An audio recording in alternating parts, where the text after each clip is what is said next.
오늘도 여러분들에게 배움이 되는 이야기를 전하고자 합니다.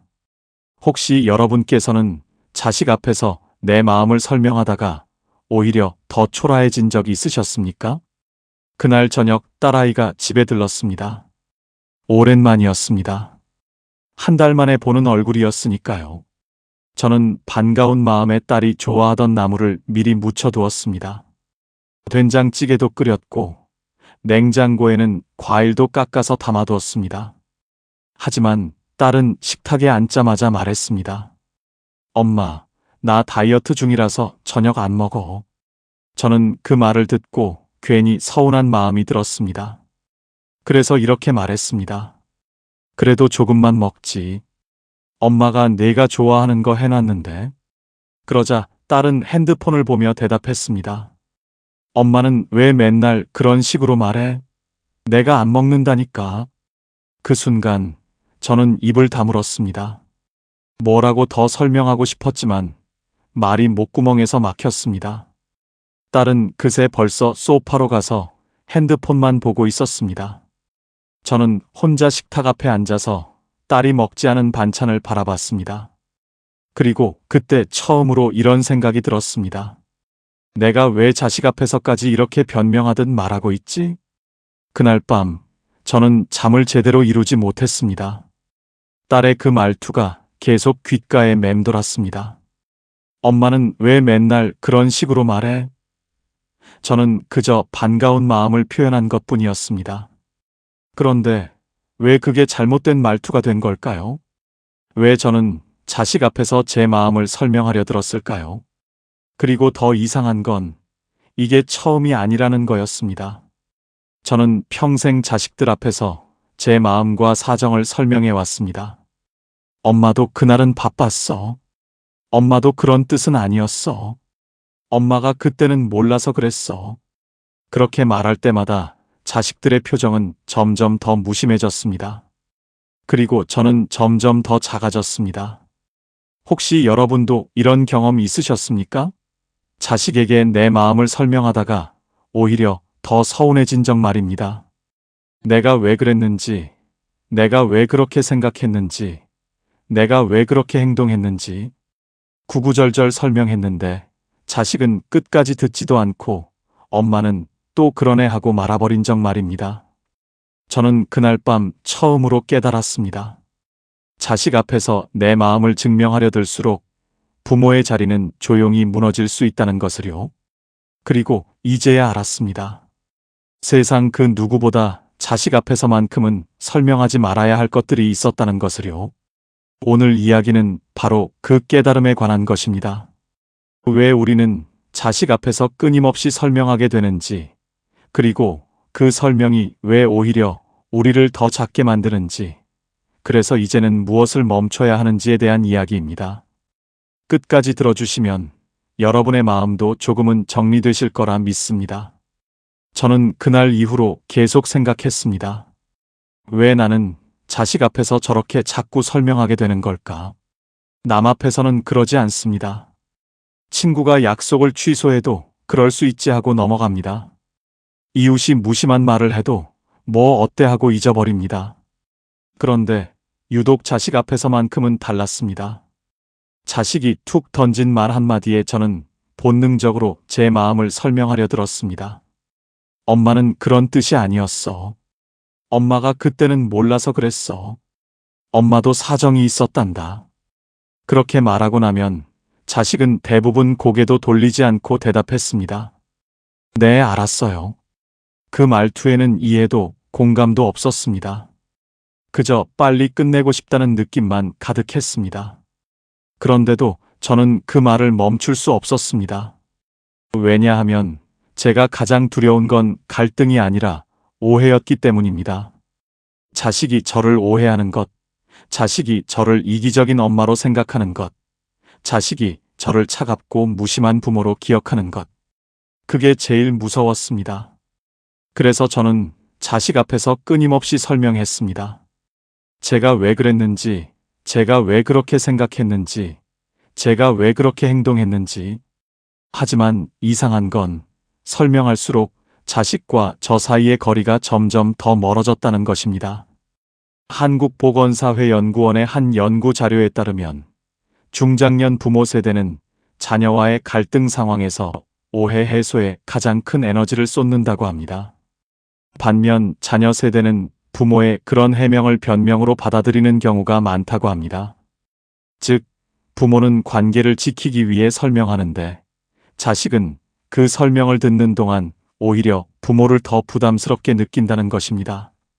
저는 이 자료를 보고 뒤통수를 맞은 것 같았습니다. 제가 평생 자식을 위해 한 설명들이 실은 자식에게 부담만 주고 있었다는 걸 그제야 알았습니다. 그런데 더 큰 문제는 설명이 단순히 부담으로 끝나지 않는다는 데 있었습니다. 설명은 관계의 서열을 바꾸기 시작했습니다. 부모가 자식에게 자꾸 해명하고, 자꾸 사정을 설명하고, 자꾸 양해를 구하면 자식은 무의식적으로 이렇게 학습합니다.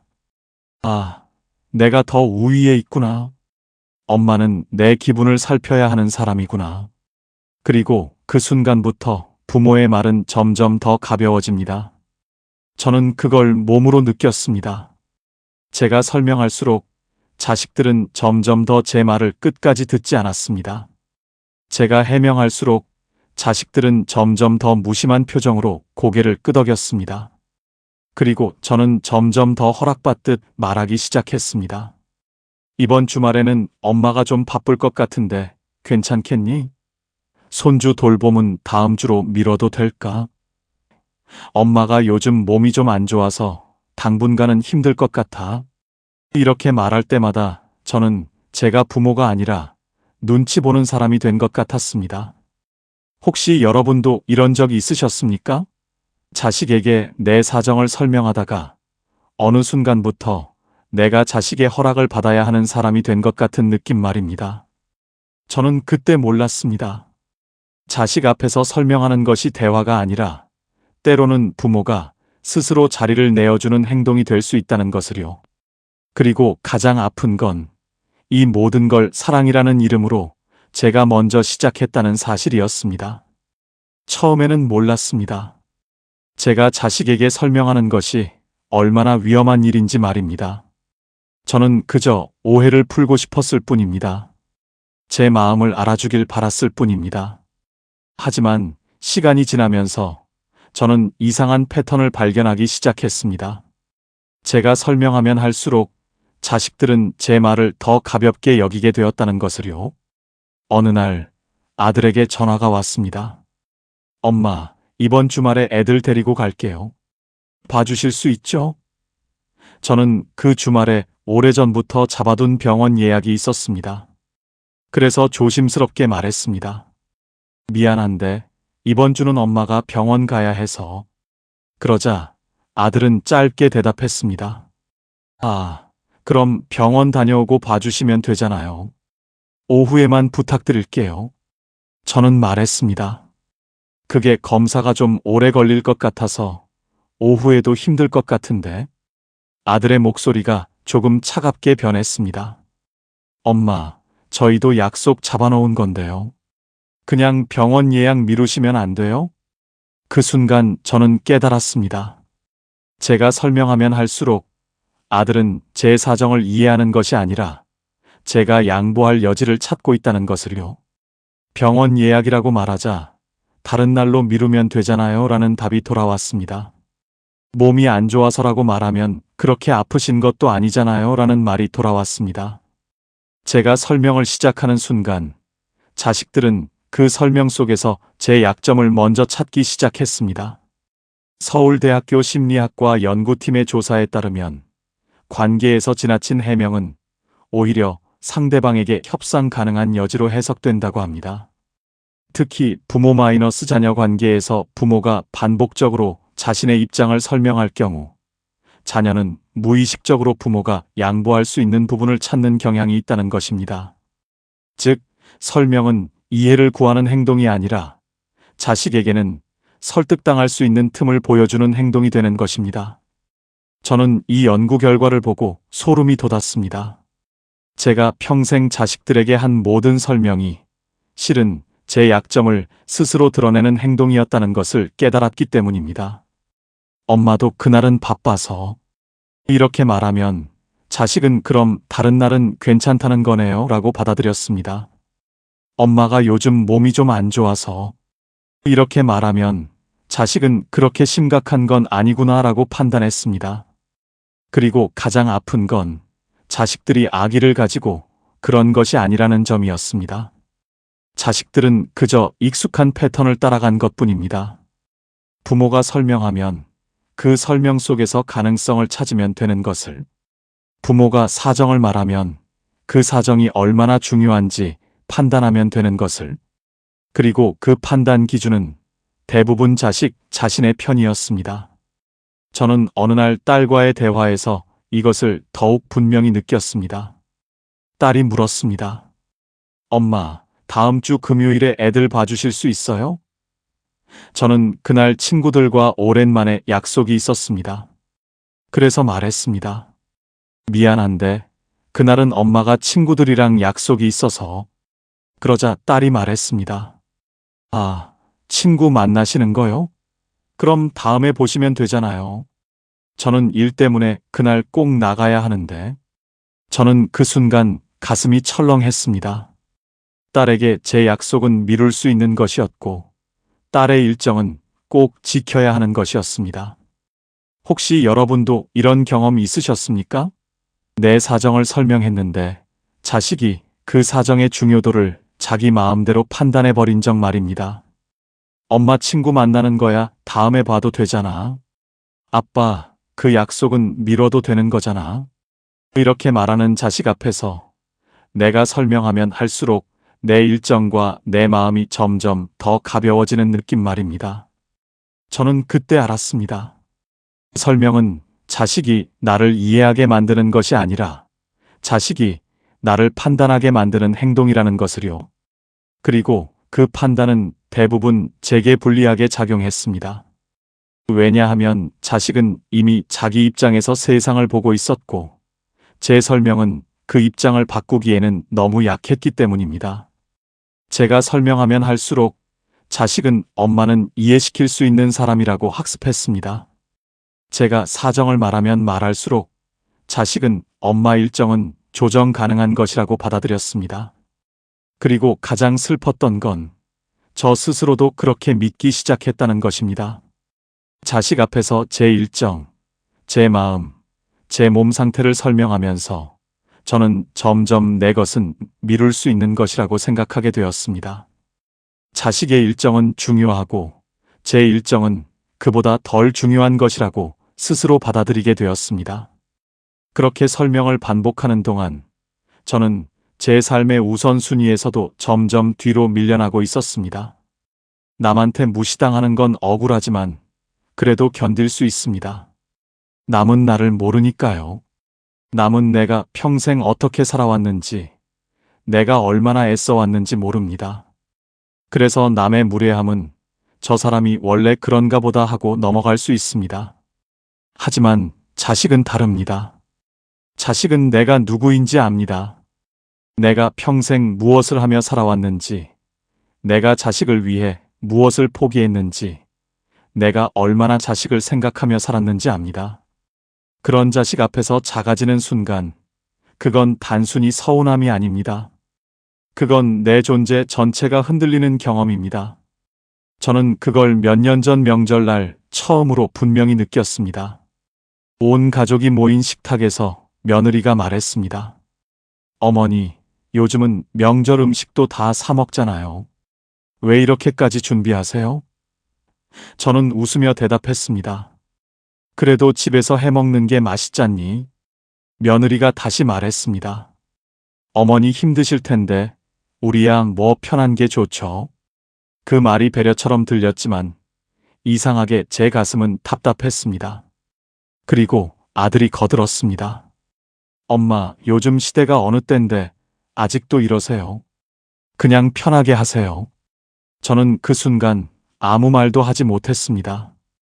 뭐라고 설명하고 싶었지만 입이 떨어지지 않았습니다. 내가 이 음식을 왜 준비했는지, 이게 나한테 무슨 의미인지 말하고 싶었지만 그 말을 꺼내는 순간 제가 더 초라해질 것 같았습니다. 그래서 저는 그냥 그래, 다음부턴 간단하게 할게 하고 웃어넘겼습니다.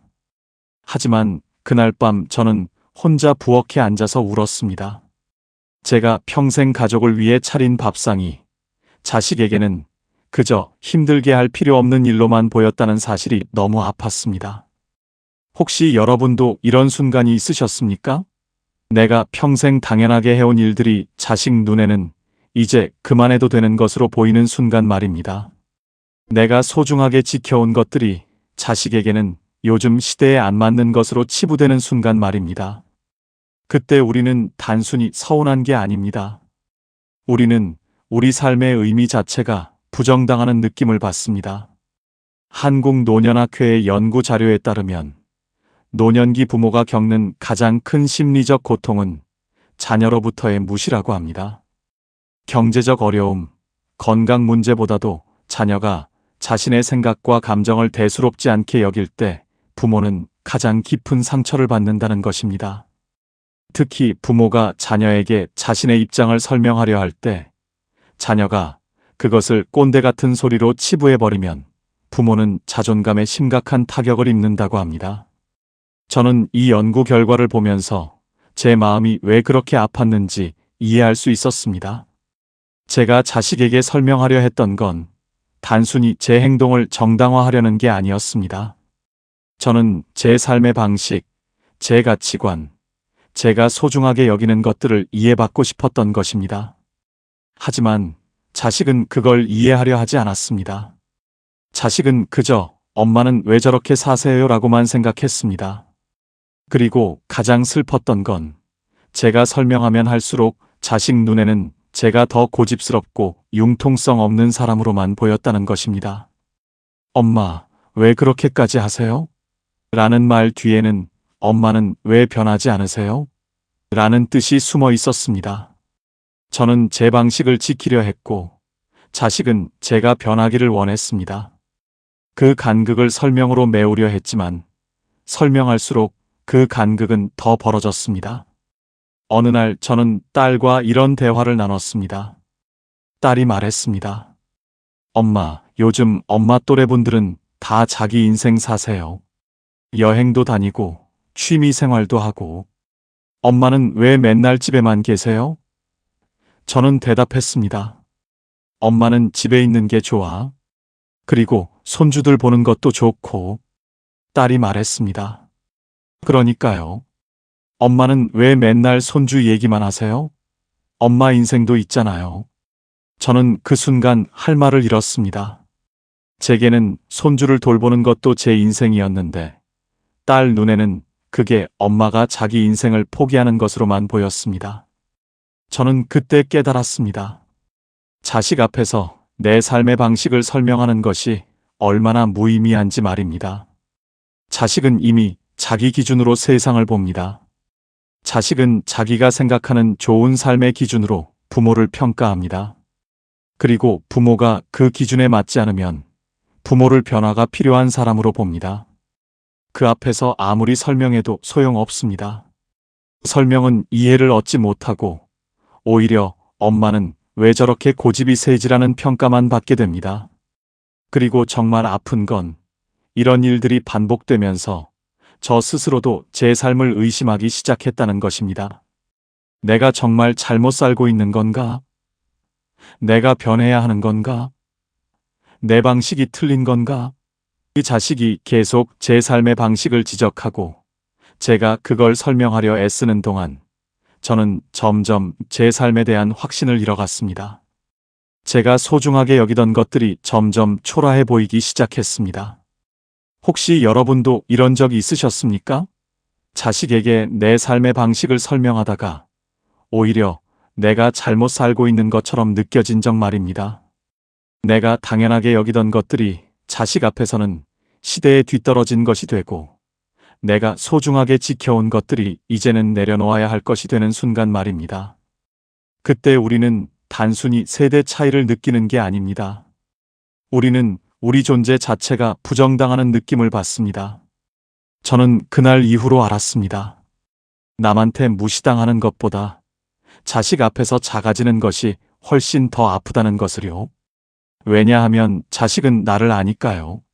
내가 누구인지, 내가 어떻게 살아왔는지 아는 자식 앞에서 내 삶이 부정당할 때, 그건 단순히 한 사람의 무시가 아니라 내 평생이 부정당하는 것과 같았습니다. 그리고 그 앞에서 설명하려 들수록 저는 점점 더 초라해졌습니다. 그 일은 작년 가을에 일어났습니다. 큰아들 가족이 집에 왔습니다. 오랜만에 온 가족이 모이는 자리였습니다. 저는 며칠 전부터 장을 봐두고 음식을 준비했습니다. 아들이 좋아하는 갈비찜도 만들었고 손주들이 좋아하는 잡채도 준비했습니다. 식탁에 음식을 다 차려놓고 가족들을 불렀을 때 저는 정말 행복했습니다. 이런 순간을 위해 제가 살아왔다는 생각이 들었습니다. 하지만 식사가 시작되고 얼마 지나지 않아 분위기가 이상해지기 시작했습니다. 며느리가 손주에게 말했습니다. 얘야, 너무 많이 먹지 마. 저녁에 소화 안 돼. 저는 웃으며 말했습니다. 괜찮아요. 애들은 먹고 싶을 때 먹어야죠. 며느리가 저를 보며 말했습니다. 어머니, 요즘 애들은 과식하면 바로 배탈 나요. 조금씩 먹이는 게 좋아요. 저는 순간 할 말을 잃었습니다. 제가 손주를 걱정해서 한 말이 며느리에게는 잘못된 육아법처럼 들린 것 같았습니다. 그리고 아들이 말했습니다. 엄마, 요즘은 다들 그래요. 적게 자주 먹이는 게 좋대요. 저는 대답했습니다. 그래도 애들이 좋아하는 거 실컷 먹게 해줘야지. 아들이 다시 말했습니다. 엄마, 우리가 애 키우는 건데 우리가 알아서 할게요. 그 말이 제 가슴을 찔렀습니다. 우리가 애 키우는 건데 우리가 알아서 할게요. 그 말 속에는 이런 뜻이 담겨 있었습니다. 엄마는 이제 끼어들지 마세요. 저는 그 순간 숟가락을 놓았습니다. 갑자기 밥맛이 없어졌습니다. 제가 정성껏 준비한 음식들이 식탁 위에 그대로 있었지만 저는 더 이상 먹고 싶지 않았습니다. 며느리와 아들은 계속 이야기를 나눴습니다. 손주 교육 얘기, 요즘 육아법 얘기, 주말 계획 얘기. 저는 그 대화에 끼지 못했습니다. 아니, 끼고 싶지 않았습니다. 뭐라고 말하면 또 엄마 요즘은 그렇지 않아요 라는 말이 돌아올 것 같았습니다. 식사가 끝나고 며느리가 설거지를 하겠다고 했습니다. 저는 괜찮아. 내가 할게라고 말했습니다. 며느리가 말했습니다. 어머니, 손 많이 쓰셨잖아요. 제가 할게요. 그리고 아들에게 말했습니다. 여보, 어머니 좀 쉬시게 해드려. 저는 그 말이 배려처럼 들렸지만 이상하게 가슴이 답답했습니다. 며느리는 제가 피곤해서 걱정한 게 아니었습니다. 며느리는 그냥 제가 부엌에서 이것저것 간섭할까봐 미리 차단한 것이었습니다. 저는 거실로 나와 소파에 앉았습니다. 손주들은 핸드폰으로 게임을 하고 있었고 아들과 며느리는 부엌에서 설거지를 하며 이야기를 나누고 있었습니다. 저는 혼자 소파에 앉아서 그 모습을 바라봤습니다. 그리고 그때 처음으로 깨달았습니다. 아, 내가 이 집에서 빠져도 별 상관없겠구나. 음식을 만들어도 건강에 안 좋으니 조금만 먹으라는 말을 듣고 손주를 챙기려 해도 우리가 알아서 할게요라는 말을 듣고 설거지를 하려 해도 쉬세요라는 말로 밀려나고 저는 이 집에서 환영받는 손님도 아니었고 필요한 가족도 아니었습니다. 저는 그냥 조용히 있어주면 좋은 사람이었습니다. 혹시 여러분도 이런 순간이 있으셨습니까? 가족이 모인 자리에서 내가 무슨 말을 해도 엄마, 그건 아니에요 라는 답만 돌아오는 순간 말입니다. 내가 뭘 하려고 해도 엄마, 괜찮아요. 저희가 할게요 라는 말로 막히는 순간 말입니다. 그때 우리는 단순히 배려를 받는 게 아닙니다. 우리는 조용히 밀려나고 있는 것입니다. 저녁이 되어 아들 가족이 돌아갔습니다. 현관문이 닫히고 나서 저는 혼자 식탁을 바라봤습니다. 남은 음식들이 그대로 있었습니다. 제가 며칠 동안 준비한 음식들이었지만 절반도 먹지 않았습니다. 저는 그 음식들을 하나씩 치우면서 생각했습니다. 내가 왜 이렇게까지 준비했을까? 아무도 원하지 않는데. 그리고 그 순간 깨달았습니다. 제가 준비한 건 음식만이 아니었다는 것을요. 저는 제 사랑을, 제 정성을, 제 마음을 준비했던 것입니다. 하지만 자식들은 그걸 원하지 않았습니다. 자식들은 그저 편하게 와서 편하게 먹고 편하게 가기를 원했습니다.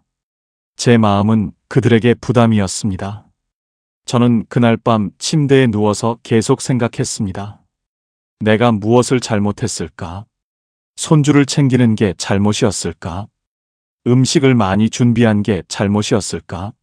아니면 제가 말을 너무 많이 한 게 잘못이었을까? 하지만 아무리 생각해도 제가 뭘 잘못했는지 알 수 없었습니다. 저는 그저 평소처럼 행동했을 뿐이었습니다. 제가 늘 해오던 대로 자식과 손주를 챙기고 음식을 준비했을 뿐이었습니다. 그런데 언제부터인가 그 모든 게 부담스러운 것이 되어버렸습니다. 하버드 성인 발달 연구에서 70년간 추적 조사한 결과에 따르면 노년기 부모와 성인 자녀 사이의 갈등은 대부분 역할 혼란에서 시작된다고 합니다. 부모는 여전히 자신이 돌보는 사람이라고 생각하지만 자녀는 이미 부모를 돌봄이 필요한 사람으로 보기 시작한다는 것입니다. 이 인식 차이가 클수록 관계는 더 불편해지고 부모가 그 간극을 설명으로 메우려 할수록 갈등은 더 깊어진다는 것입니다.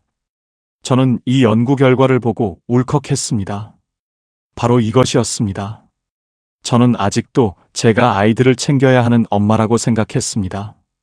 하지만 아이들은 이미 저를 이제는 쉬셔야 할 분으로 보고 있었습니다. 저는 여전히 필요한 사람이고 싶었지만 아이들은 제가 물러나기를 원하고 있었습니다. 그리고 제가 그 사실을 받아들이지 못하고 설명하려 들수록 아이들은 저를 더 고집스러운 사람으로만 봤습니다. 그날 이후로 저는 자식들을 대하는 제 태도를 돌아보기 시작했습니다. 제가 자식에게 한 말들, 제가 자식을 위해 한 행동들, 제가 자식 앞에서 설명했던 모든 것들을 그리고 깨달았습니다. 제가 설명하려 했던 건 제 행동이 아니라 제 존재였다는 것을요. 나는 아직도 너희 엄마야. 나는 아직도 필요한 사람이야. 나를 밀어내지 마. 이 말을 하고 싶었던 것입니다. 하지만 그 말을 직접 할 수는 없었습니다. 그래서 저는 설명으로, 해명으로, 끊임없는 이야기로 그 마음을 전하려 했습니다. 하지만 자식들은 그 마음을 알아주지 않았습니다. 자식들은 그저 엄마가 왜 저렇게 집착하지라고만 생각했습니다. 결정적인 순간은 그로부터 한 달 후에 찾아왔습니다. 딸에게서 전화가 왔습니다. 엄마, 이번 주 토요일에 중요한 회의가 잡혔어요. 애들 좀 봐주실 수 있어요? 저는 그 주 토요일에 오랜 친구와 약속이 있었습니다. 1년에 한 번 만나는 고등학교 동창회였습니다. 그래서 조심스럽게 말했습니다. 미안한데 그날은 엄마가 친구들 만나기로 했어. 딸이 말했습니다. 엄마, 저 정말 중요한 회의예요. 이거 놓치면 승진 기회를 날릴 수도 있어요. 저는 순간 말문이 막혔습니다. 딸의 회의와 제 동창회를 비교하는 것 자체가 미안해졌습니다. 하지만 저도 그 모임이 중요했습니다. 1년에 한 번 제 또래 친구들을 만나서 제 이야기를 할 수 있는 유일한 시간이었습니다. 그래서 용기를 내서 말했습니다. 그래도 엄마도 1년에 한 번 있는 모임이라서 다음 주로 미루면 안 될까? 딸의 목소리가 차갑게 변했습니다. 엄마, 진짜요? 친구 만나는 거야 다음에 봐도 되잖아요. 저는 일 때문에 그러는 건데. 그 말에 제 가슴이 철렁 내려앉았습니다. 친구 만나는 거야 다음에 봐도 되잖아요. 딸에게 제 약속은 그저 미룰 수 있는 것이었습니다. 하지만 저는 참지 못하고 말했습니다. 엄마도 친구들이 기다리는데.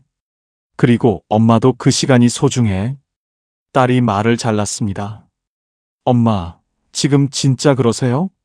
엄마는 맨날 저희 일정 맞춰달라고 하시면서 정작 엄마가 봐주셔야 할 때는 친구 약속이 더 중요하세요? 저는 그 순간 말을 멈췄습니다. 딸의 말이 제 가슴을 찔렀습니다. 엄마는 맨날 저희 일정 맞춰달라고 하시면서 저는 언제 그랬나 싶었습니다. 제가 언제 자식들에게 일정을 맞춰달라고 했던가. 오히려 저는 평생 자식들 일정에 맞춰 살아왔습니다. 자식들이 손주 봐달라면 제 약속을 미뤘고, 자식들이 바쁘다면 제가 필요한 것도 참았습니다. 그런데 단 한 번, 제가 제 약속을 지키려 하자 딸은 이렇게 말하고 있었습니다. 저는 떨리는 목소리로 말했습니다. 엄마가 언제 너희 일정 맞춰달라고 했니? 엄마는 늘 너희 시간에 맞춰줬잖아. 딸이 한숨을 쉬며 말했습니다. 엄마, 또 그러세요. 엄마는 맨날 자기가 얼마나 희생했는지 그러시잖아요. 그게 듣는 사람은 얼마나 부담스러운지 아세요? 그 말에 저는 완전히 얼어붙었습니다. 엄마는 맨날 자기가 얼마나 희생했는지 그러시잖아요. 저는 제가 희생했다고 말한 적이 없었습니다. 저는 그저 제 사정을 설명하려 했을 뿐이었습니다. 하지만 딸 귀에는 그게 희생 자랑으로 들렸던 것입니다. 저는 더 이상 참을 수 없었습니다. 억울함과 분함이 목까지 차올랐습니다. 그래서 말했습니다. 엄마가 언제 희생했다고 그랬니? 엄마는 그냥 엄마 사정을 말한 거야. 엄마도 약속이 있고, 엄마도 지키고 싶은 게 있다는 거지. 그게 왜 희생 자랑이 되는 거니? 딸이 말했습니다. 엄마, 지금 목소리 톤 좀 보세요. 엄마가 왜 그렇게 화를 내세요? 저도 이해는 해요. 근데 엄마, 저도 절박한 상황이잖아요. 그럼 엄마가 좀 양보하시는 게 맞지 않아요? 엄마가 좀 양보하시는 게 맞지 않아요? 그 말이 제 심장을 찔렀습니다. 왜 제가 양보하는 게 당연한 건가요? 왜 딸의 일정은 중요하고 제 약속은 미뤄도 되는 건가요? 왜 딸이 절박하면 저는 당연히 제 것을 포기해야 하는 건가요? 저는 울컥해서 말했습니다. 엄마도 그 모임이 중요해. 1년에 한 번인데 엄마도 친구들 만나서 얘기하고 싶어. 왜 엄마는 항상 양보해야 하는 거니? 딸이 짜증 섞인 목소리로 말했습니다. 아, 진짜. 엄마 왜 이러세요? 그럼 저 어떡하라고요? 엄마가 도와주셔야 제가 일을 할 수 있는데 엄마는 친구 만나는 게 더 중요하시다는 거예요? 저는 그 순간 깨달았습니다. 제가 아무리 설명해도 소용없다는 것을요. 딸은 제 마음을 이해하려는 게 아니었습니다. 딸은 그저 제가 양보하기를 기다리고 있었습니다. 그리고 제가 설명하면 할수록 딸은 저를 이기적인 엄마로 보고 있었습니다. 저는 힘없이 말했습니다. 알았어. 엄마가 볼게. 딸이 말했습니다. 진짜요? 고마워요, 엄마. 제가 빨리 데려갈게요. 전화를 끊고 저는 소파에 주저앉았습니다. 눈물이 났습니다. 분한 마음에, 억울한 마음에, 그리고 무엇보다 제 자신이 초라해서 눈물이 났습니다. 제가 지키고 싶었던 약속을 포기했다는 사실보다 제가 딸 앞에서 제 마음을 증명하려 애썼다는 사실이 더 창피했습니다.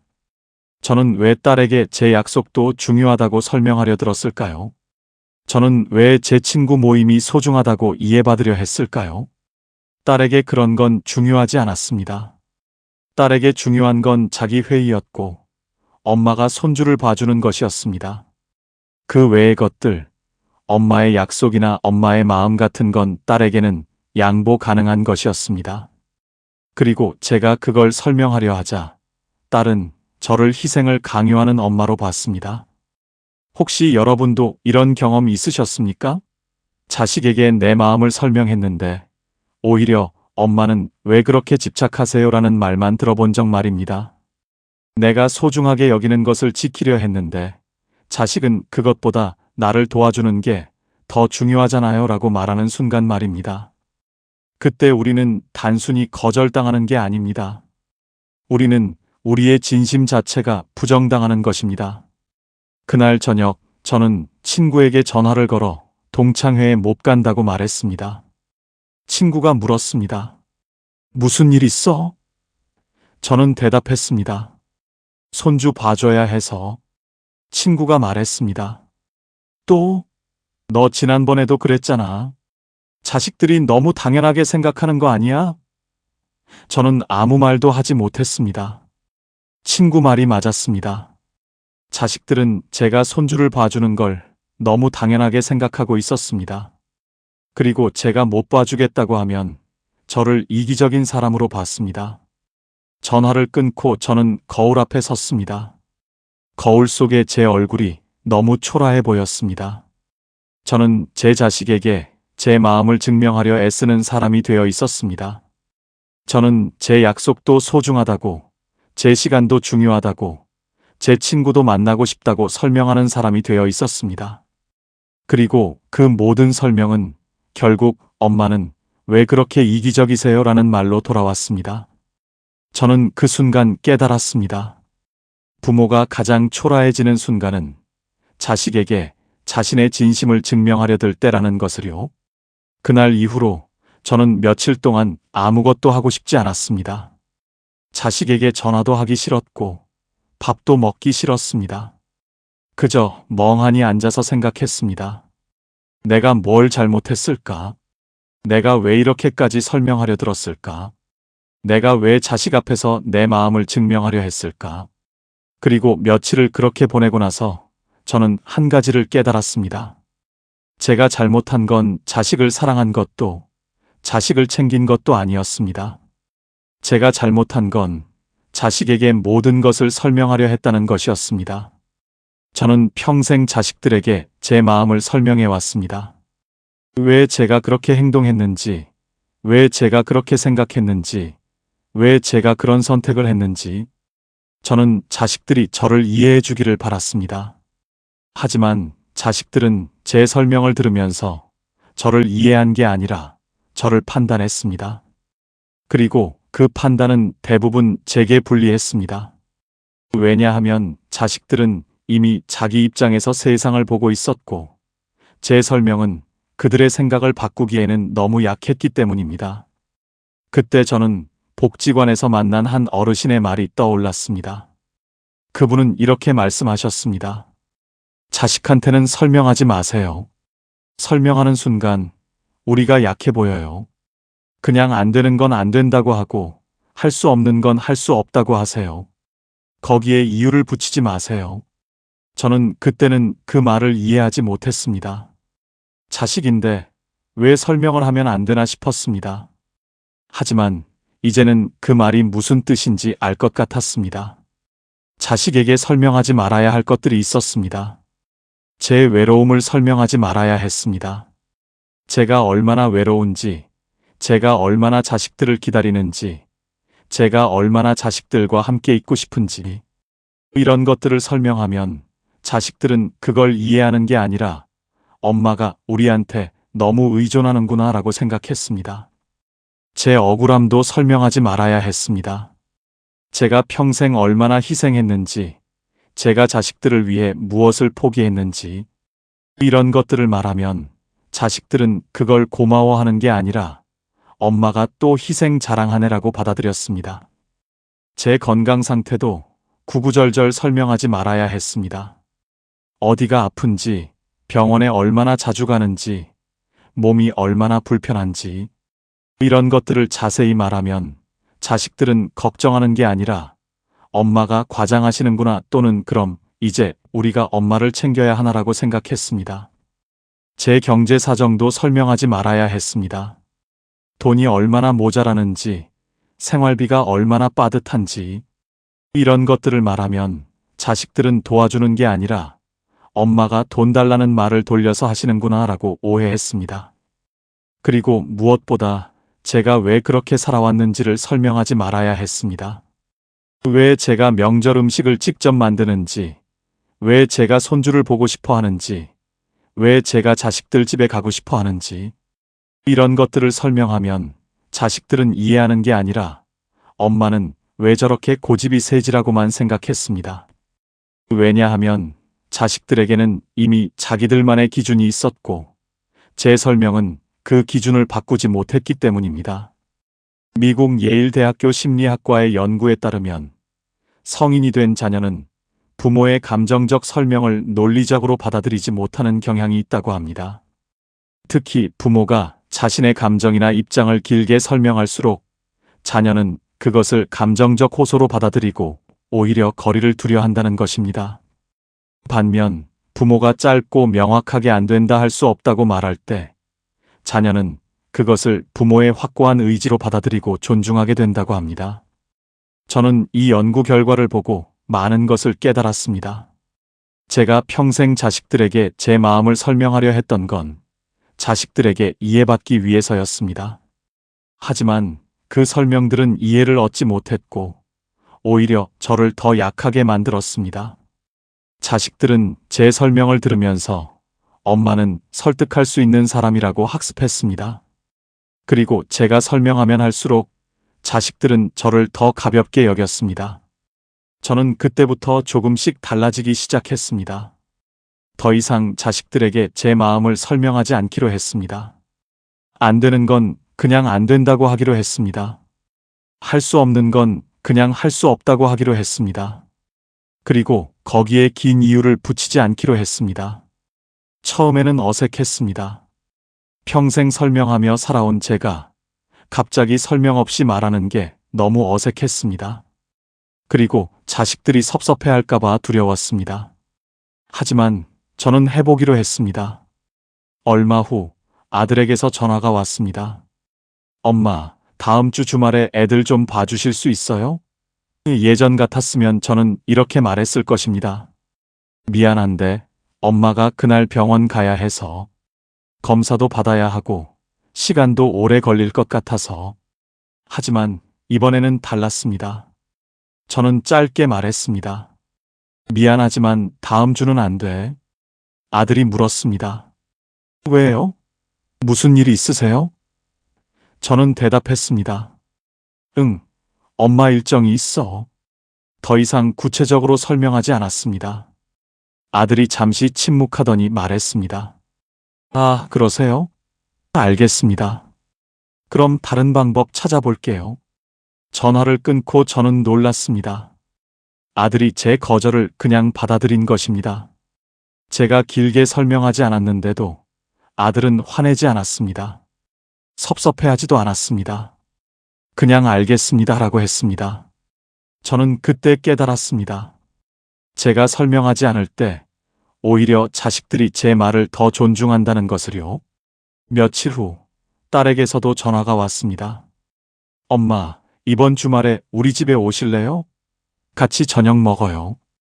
예전 같았으면 저는 이렇게 말했을 것입니다. 그래, 엄마가 뭐 준비해 갈까? 너희 좋아하는 반찬 만들어 갈게. 하지만 이번에는 달랐습니다. 저는 말했습니다. 미안한데 이번 주말은 엄마가 친구들 만나기로 했어. 다음에 가도 될까? 딸이 물었습니다. 아, 친구 만나세요? 알겠어요. 그럼 다음 주에 뵐게요. 저는 또 놀랐습니다. 딸이 제 약속을 당연하게 받아들인 것입니다. 예전에는 제가 친구 만난다고 하면 다음에 보시면 되잖아요 라고 했던 딸이 이번에는 그냥 알겠어요 라고 했습니다. 저는 깨달았습니다. 제가 제 약속이 중요하다고 설명하지 않았을 때 오히려 딸이 제 약속을 더 존중한다는 것을요. 제가 왜 친구를 만나야 하는지, 그 모임이 얼마나 소중한지 설명하지 않았는데도 딸은 제 선택을 받아들였습니다. 그 이후로 저는 조금씩 제 태도를 바꿔나갔습니다. 쉽지 않았습니다. 평생 설명하며 살아온 습관을 바꾸는 건 정말 어려운 일이었습니다. 자식에게 뭔가를 거절할 때마다 저는 본능적으로 이유를 설명하고 싶었습니다. 왜냐하면 사실은 엄마도 이런 말들이 목구멍까지 올라왔습니다. 하지만 저는 참았습니다. 그냥 짧게 말하고 멈췄습니다. 미안하지만 안 돼. 이번에는 어려울 것 같아. 다음에 하자. 더 이상 그 뒤에 긴 설명을 붙이지 않았습니다. 처음 며칠은 정말 불안했습니다. 자식들이 섭섭해할까봐, 자식들이 저를 이기적인 엄마로 생각할까봐 두려웠습니다. 밤에 잠을 이루지 못할 때도 있었습니다. 내가 너무 차갑게 구는 건 아닐까? 자식들이 상처받진 않았을까? 이런 생각들이 머릿속을 맴돌았습니다. 하지만 시간이 지나면서 저는 놀라운 변화를 발견하기 시작했습니다. 제가 설명을 줄이자 오히려 자식들이 저를 더 존중하기 시작한 것입니다. 먼저 제가 정한 3가지 원칙이 있었습니다. 첫째, 바로 해명하지 않기. 자식이 뭔가를 지적하거나 물어봐도 즉시 변명하듯 대답하지 않기로 했습니다. 예전에는 딸이 엄마, 왜 그렇게 하세요? 라고 물으면 저는 바로 엄마가 그게 하고 설명을 시작했습니다. 하지만 이제는 달랐습니다. 그렇게 보일 수도 있겠네 라고만 말하거나 그래, 알았어 라고만 대답했습니다. 더 이상 제 행동을 정당화하려 들지 않았습니다. 둘째, 감정적으로 길게 말하지 않기. 자식이 저를 서운하게 만들어도 그 서운함을 길게 늘어놓지 않기로 했습니다. 예전에는 아들이 약속을 취소하면 저는 엄마가 얼마나 기다렸는데, 엄마도 다른 약속 다 미뤘는데 하고 제 마음을 설명했습니다. 하지만 이제는 그래, 알겠다. 다음에 보자라고만 말했습니다. 제 서운함을 자식에게 증명하려 들지 않았습니다. 셋째, 자식 반응보다 내 중심을 먼저 지키기. 자식이 어떻게 생각할지 걱정하기 전에 제가 진짜 원하는 게 무엇인지를 먼저 생각하기로 했습니다. 예전에는 자식들 눈치를 보느라 제가 정말 하고 싶은 것도 못했습니다. 하지만 이제는 달랐습니다. 제가 하고 싶은 것, 제가 지키고 싶은 약속, 제가 중요하게 여기는 것들을 먼저 생각했습니다. 그리고 그것을 지키기 위해 자식에게 안 된다고 말하는 것을 두려워하지 않았습니다.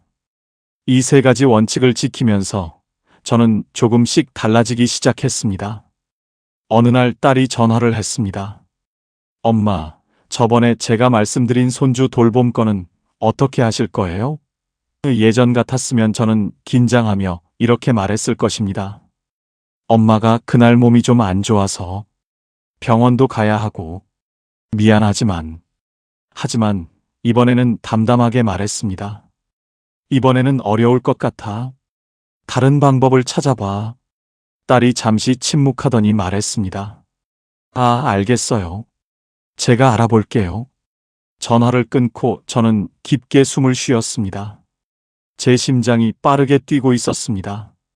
하지만 동시에 이상한 후련함이 느껴졌습니다. 제가 길게 설명하지 않았는데도 딸은 제 거절을 받아들였습니다.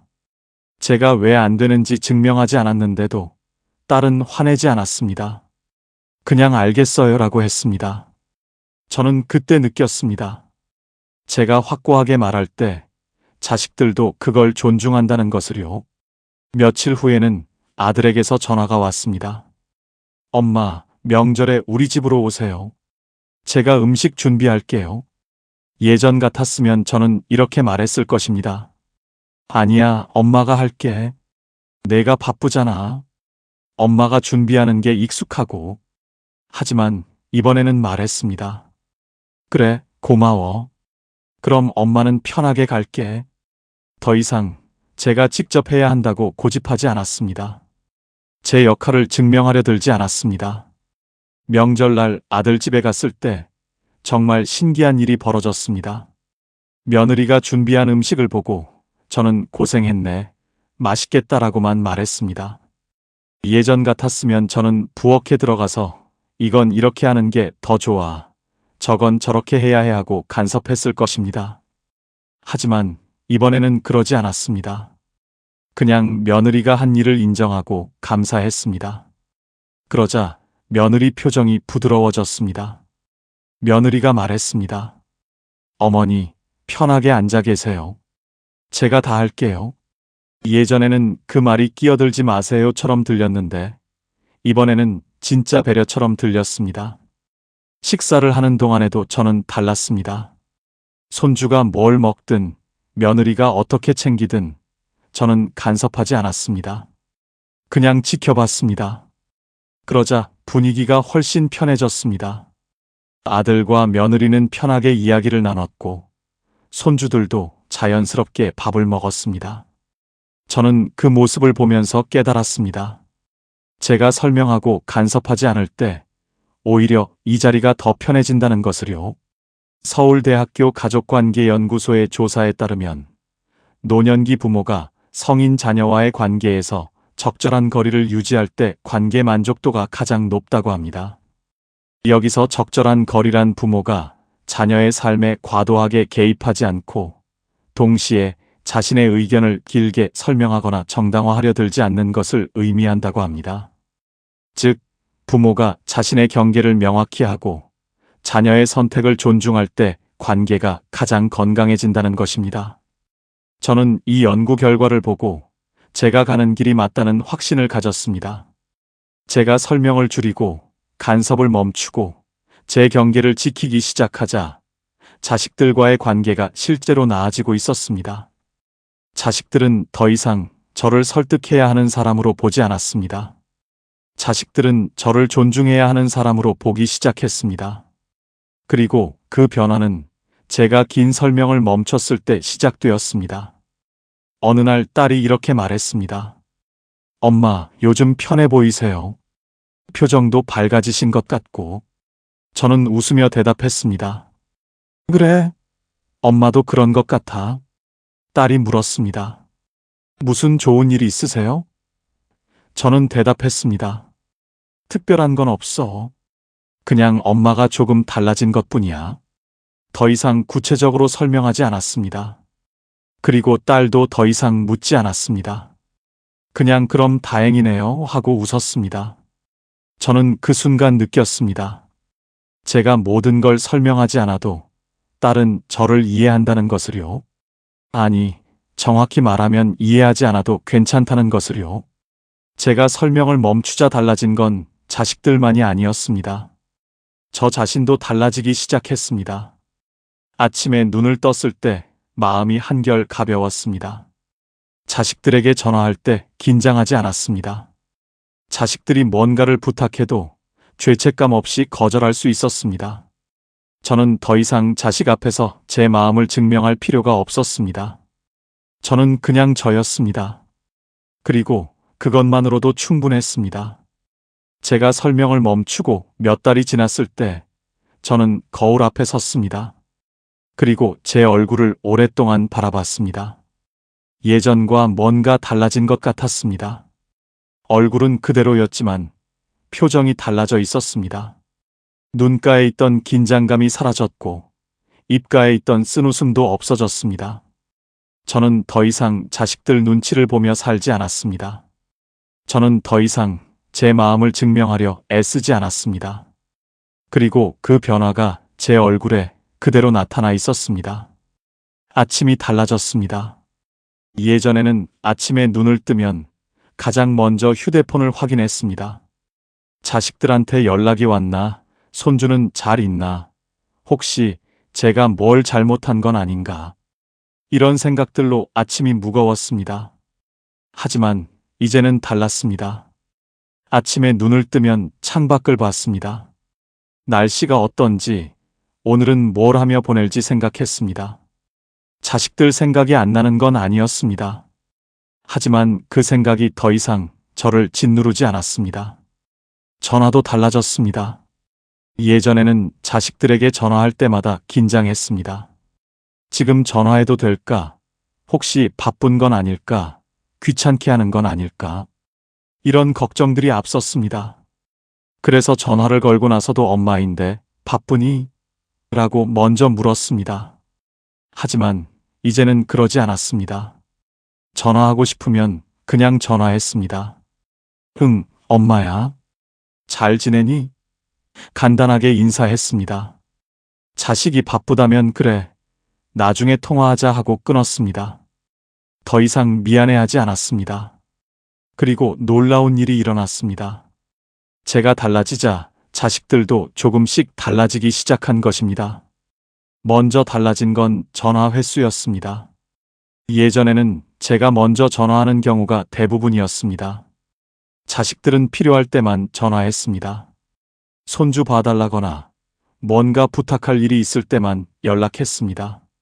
하지만 제가 먼저 전화하는 횟수를 줄이자 이상하게도 자식들이 먼저 전화하는 횟수가 늘어났습니다. 어느 날 아들에게서 전화가 왔습니다. 엄마, 주말에 식사하실래요? 그냥 얼굴 보고 싶어서요. 저는 깜짝 놀랐습니다.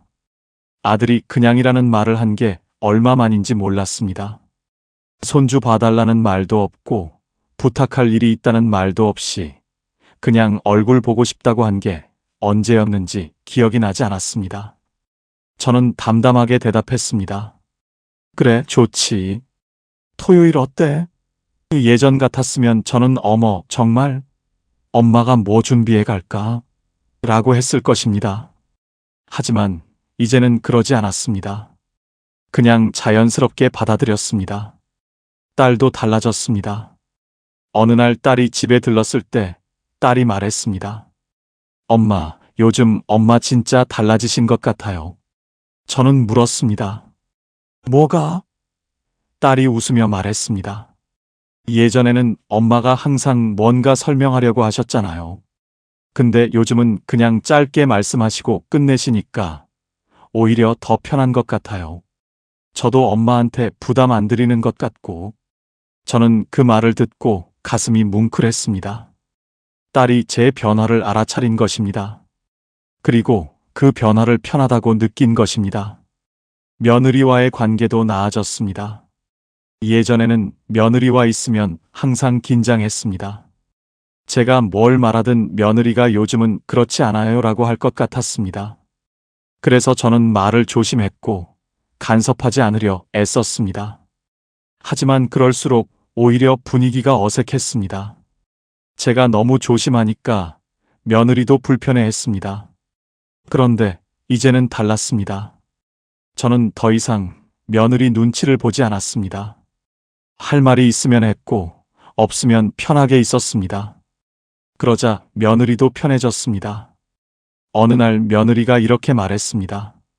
어머니, 요즘 저희랑 계실 때 훨씬 편해 보이세요.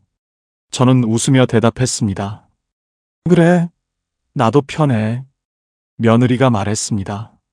예전에는 어머니가 뭔가 항상 신경 쓰시는 것 같아서 저도 조심스러웠는데 요즘은 자연스러워서 좋아요. 저는 그때 알았습니다.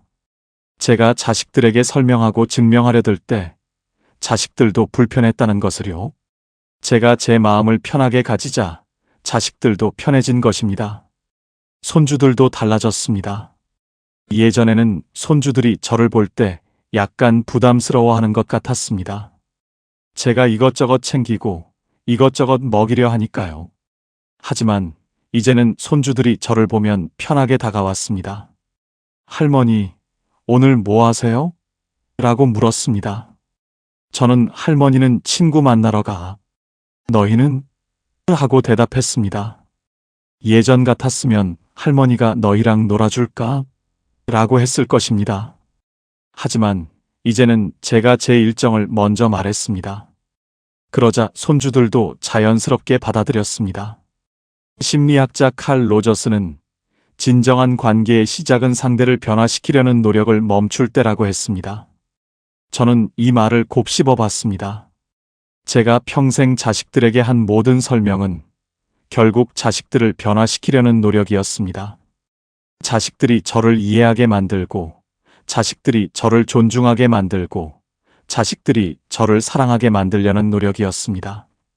하지만 그 노력은 효과가 없었습니다. 오히려 관계를 더 불편하게 만들었습니다. 제가 그 노력을 멈추자 관계가 편해졌습니다. 하지만 자식들이 완전히 달라진 건 아니었습니다. 여전히 자식들은 바빴고, 여전히 손주 봐달라는 부탁을 했고, 여전히 제 말을 끝까지 듣지 않을 때도 있었습니다. 하지만 중요한 건 그게 아니었습니다. 중요한 건 제가 더 이상 그런 일들에 상처받지 않게 되었다는 것입니다. 자식이 바빠서 전화를 못 받아도 저는 바쁘구나 하고 넘어갔습니다. 손주 봐달라는 부탁이 와도 제가 할 수 있으면 하고 못하면 안 된다고 했습니다. 자식이 제 말을 끝까지 안 들어도 저는 억울해하지 않았습니다. 왜냐하면 저는 이제 제 마음을 자식에게 증명할 필요가 없었기 때문입니다. 제가 가장 크게 달라진 건 이것이었습니다. 저는 더 이상 자식들의 반응에 흔들리지 않았습니다. 예전에는 자식이 차갑게 대하면 밤새 잠을 못 잤습니다. 내가 뭘 잘못했을까? 내가 어떻게 해야 할까 걱정했습니다. 하지만 이제는 그러지 않았습니다.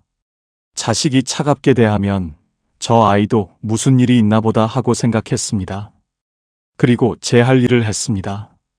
자식의 기분에 제 하루를 맡기지 않았습니다.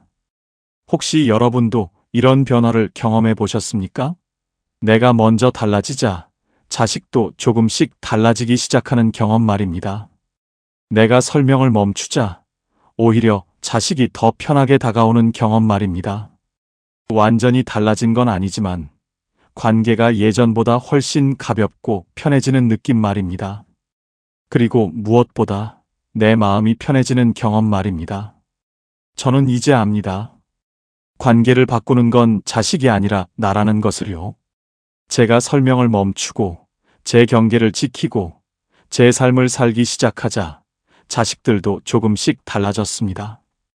완벽하게 달라진 건 아니었습니다. 하지만 그걸로 충분했습니다. 왜냐하면 가장 중요한 건 자식이 달라지는 게 아니라 제가 제 마음을 지키는 것이었으니까요. 이제 저는 압니다. 부모의 사랑은 틀리지 않았다는 것을요. 제가 평생 자식들을 위해 한 모든 일, 제가 자식들을 생각하며 살아온 모든 시간, 제가 자식들에게 쏟은 모든 마음은 진짜였습니다. 저는 진심으로 자식들을 사랑했고 진심으로 자식들의 행복을 바랐습니다. 그 사랑은 틀리지 않았습니다. 단지 그 사랑을 표현하는 방식이 잘못되어 있었을 뿐입니다. 저는 그동안 사랑을 설명으로 표현했습니다. 엄마가 너를 얼마나 사랑하는지 아니, 엄마가 너를 위해 얼마나 많은 것을 했는지 아니, 엄마가 너를 얼마나 걱정하는지 아니. 이런 말들로 제 사랑을 증명하려 했습니다. 하지만 그 설명들은 자식들에게 사랑으로 전해지지 않았습니다. 오히려 부담으로, 죄책감으로, 때로는 짜증으로 전해졌습니다. 왜냐하면 사랑은 설명하는 것이 아니라 느끼는 것이기 때문입니다. 이제 저는 다르게 사랑합니다. 설명하지 않고 사랑합니다. 자식이 전화하면 반갑게 받습니다. 하지만 엄마가 얼마나 기다렸는지 아니라고 말하지 않습니다. 자식이 바쁘다고 하면 그래, 알았어. 조심해라고 말합니다. 엄마는 괜찮으니까 내일 잘하렴이라고 길게 말하지 않습니다. 자식에게 뭔가를 해주고 싶으면 그냥 합니다. 하지만 엄마가 이렇게까지 하는데 라고 말하지 않습니다. 사랑은 말이 아니라 행동으로 전해지고 설명이 아니라 존재로 느껴진다는 것을 이제는 압니다. 그리고 무엇보다 중요한 것을 배웠습니다. 사랑한다고 해서 모든 것을 내어줄 필요는 없다는 것을요. 예전에는 자식을 사랑하면 제 시간도, 제 약속도, 제 마음도 다 내어줘야 한다고 생각했습니다. 자식이 필요로 하면 제가 포기하는 것이 당연하다고 생각했습니다. 하지만 이제는 압니다. 그건 사랑이 아니라 자기 소멸이었다는 것을요. 진짜 사랑은 나를 지키면서도 상대를 존중하는 것입니다. 내가 무너지지 않으면서도 상대를 도울 수 있는 것입니다. 그래서 이제 저는 자식을 사랑하되 저 자신도 사랑합니다. 자식의 부탁을 들어주되 제가 할 수 있는 만큼만 합니다. 자식과 함께 있되 제 시간도 지킵니다. 자식을 위하되 제 삶도 삽니다. 이것이 제가 뒤늦게 배운 사랑의 방식입니다.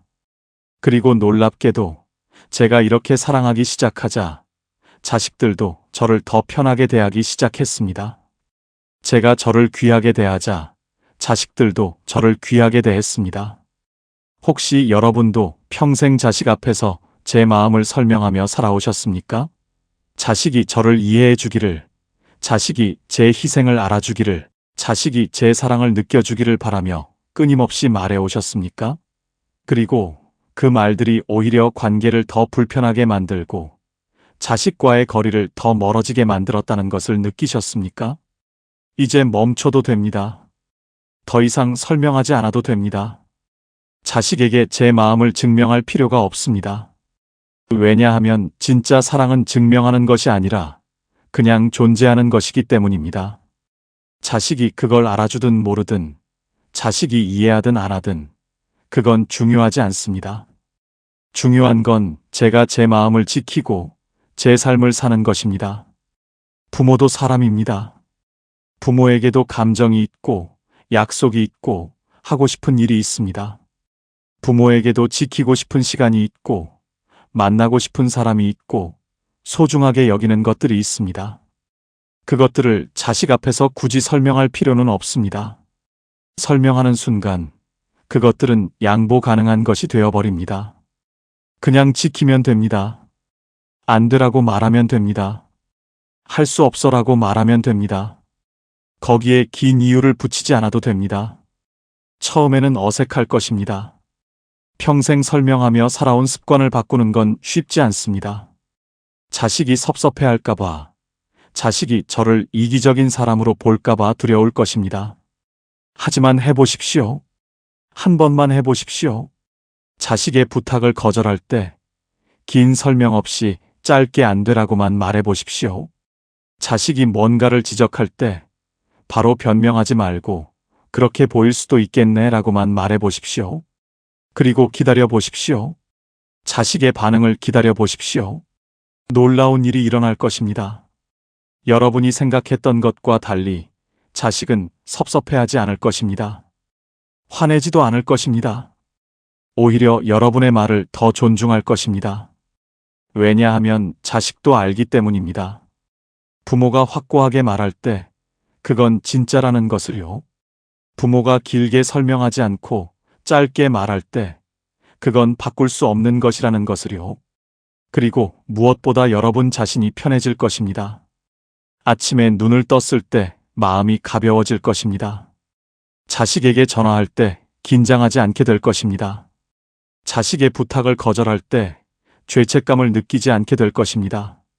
왜냐하면 여러분은 더 이상 자식 앞에서 여러분의 존재를 증명할 필요가 없기 때문입니다. 여러분은 그냥 여러분이면 됩니다. 그것만으로 충분합니다. 저는 뒤늦게 알았습니다. 부모가 자식에게까지 자신을 증명하려 들면 사랑은 남아도 존엄은 무너질 수 있다는 것을요.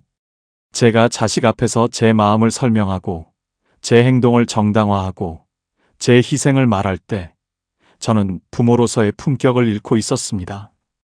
저는 점점 더 작아지고 있었습니다. 하지만 이제는 다릅니다. 저는 더 이상 설명하지 않습니다. 저는 조용히 제 기준을 지킵니다.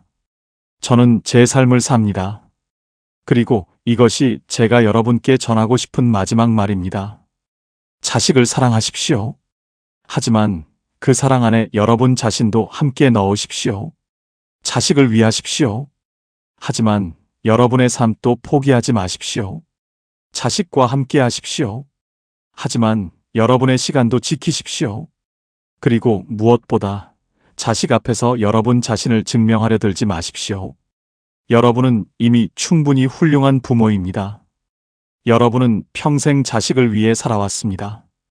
그것만으로 이미 증명된 것입니다. 더 이상 말로 증명할 필요가 없습니다. 이제는 조용히 품격 있게 여러분의 기준으로 사십시오.